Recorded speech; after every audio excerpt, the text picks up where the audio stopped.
You're deep in the jungle. There's no stove, no lighter, no metal tools, just raw nature and your empty stomach.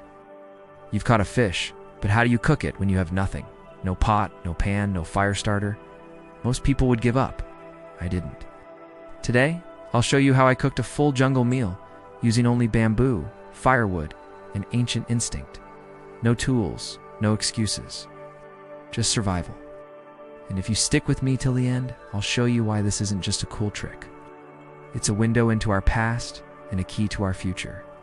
So let's start from the very beginning. The moment I caught the fish, I knew the real challenge had just begun. In a modern world, cooking is effortless. But out here, every step is a test. I searched for the right bamboo green, thick, freshly fallen and sealed at one end. Why sealed? Because it holds water, creates steam, and turns into a natural pressure cooker. Not just any bamboo works. I had to walk far, barefoot, through thorny brush just to find the perfect one. This isn't just about finding bamboo. It's understanding its nature. It's speaking the language of the forest. I found my bamboo, but my work was far from over. It needed to be cut lengthwise, exposing the hollow inside. This will be our cooker.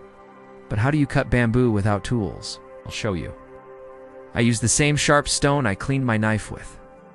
I scraped the bamboo, a technique passed down by indigenous cultures. Slowly, the outer layer peeled away, revealing the vibrant green inside. It took time, but I didn't rush it. This isn't just a YouTube video.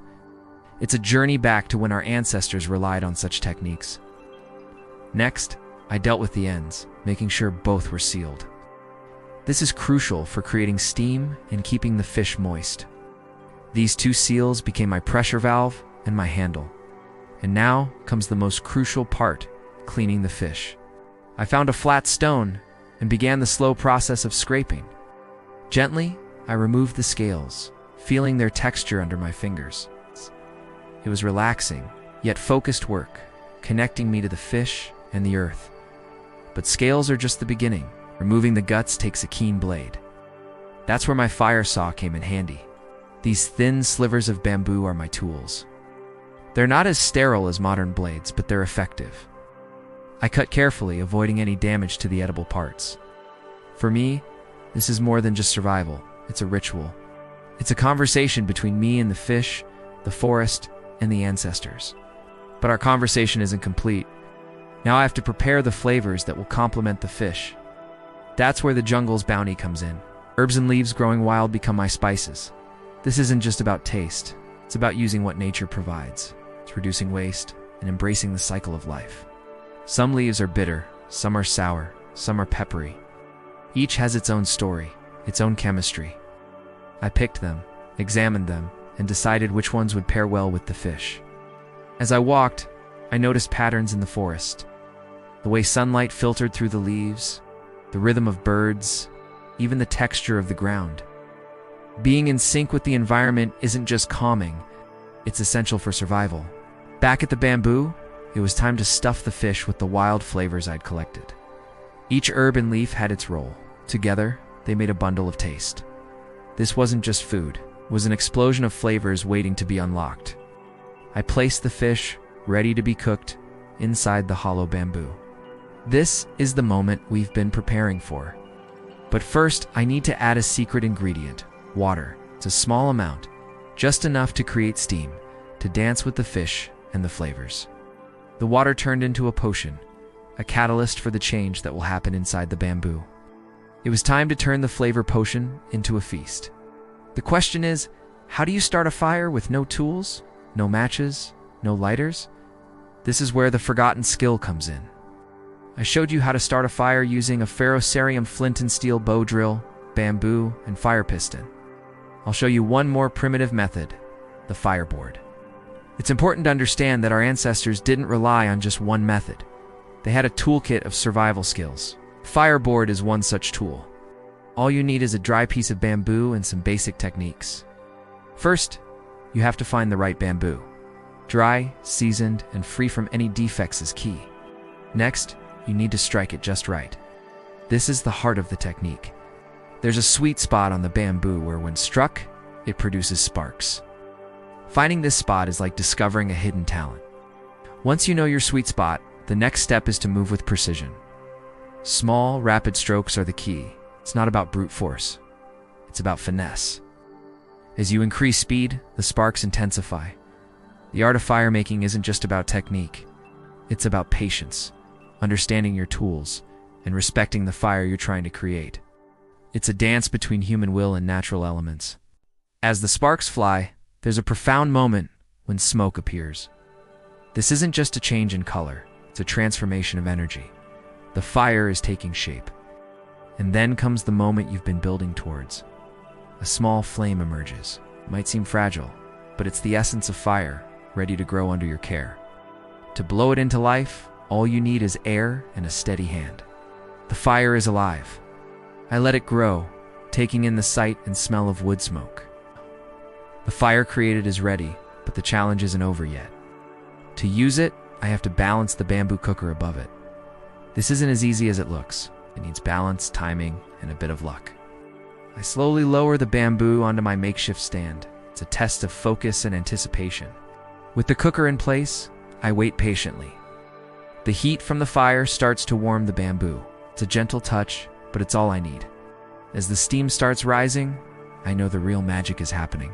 The flavors are melding, the fish is cooking, and the jungle symphony plays on. I rotate the bamboo, ensuring even cooking. It's a simple task, yet deeply satisfying. Time is different out here. It's measured by the rhythm of nature. As the sun climbs higher, so does the temperature. And as the temperature rises, so does my anticipation. When I feel the fish is ready, I take it out.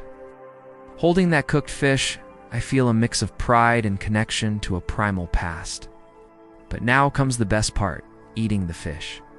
I savor each bite, feeling the flavors of the jungle on my tongue. It's earthy, it's wild, it's alive. With every meal, I remember the forgotten wisdom of our ancestors. This isn't just a recipe, it's a legacy. It's a connection to our roots. Today we often forget how to appreciate the process. We want instant gratification. But out here I learned patience is a virtue. It's part of the journey. This dish isn't about sustenance. It's about understanding where our food comes from. It's about appreciating the journey from raw ingredients to a nourishing meal. Now, as promised, let me share why this is more than just a cool trick. It's a link to our past, a guide to our future. Imagine our ancestors in a dense jungle. They catch a fish, but what next? Cooking is vital, yet they lack modern tools. What do? They improvise. They use bamboo. In today's world, we often think of survival as modern technology. Knives, pots, pans, they're our go-tos. But what if we lost these tools? What would we fall back on? This bamboo cooker is a reminder. Our ancestors thrived with limited tools. They innovated, they adapted, and they survived. They discovered that bamboo, when treated right, could trap steam. This created a pressure cooker effect, gently yet effectively cooking the fish. But why the fish? Because it's a great protein source, it's versatile, and it's often available in natural waters. But cooking it is tricky without the right tools. So they perfected the bamboo cooker. This wasn't just a lucky accident. It was the result of generations learning and refining techniques. And let's not forget the flavors. They didn't just cook the fish. They elevated it with wild herbs and leaves. This wasn't just about taste. It was about preserving food. The jungle provided a pantry, and they knew how to use it. But wouldn't life be simpler with modern tools? Yes, absolutely. But what if those tools failed or were taken away? This bamboo cooker is a backup plan, a survival skill waiting in the wings. It's a testament to human ingenuity. So why should you care? Because we're living in uncertain times. Natural disasters, climate shifts, even wars can disrupt our modern lives. What will you fall back on when things get tough? This bamboo cooker is more than just a cooking method. It's a mindset, a survival skill that can be invaluable when you least expect it. It's a conversation between you and the wilderness, a dialogue between tradition and innovation. Don't just dismiss it as a primitive trick. Embrace it, learn it, because it's a bridge to our past, a pathway to our future. If you've come this far, you're part of the path too, part of the discovery, part of something ancient coming alive again. Please subscribe, like and comment to support my channel, The Forgotten Path. Your support doesn't just help a creator, it keeps these lost skills alive. If you enjoyed this episode, please share it with someone who might need it. It could change their day. Thanks for watching. Stay curious and stay prepared. Until next time, keep exploring the forgotten path.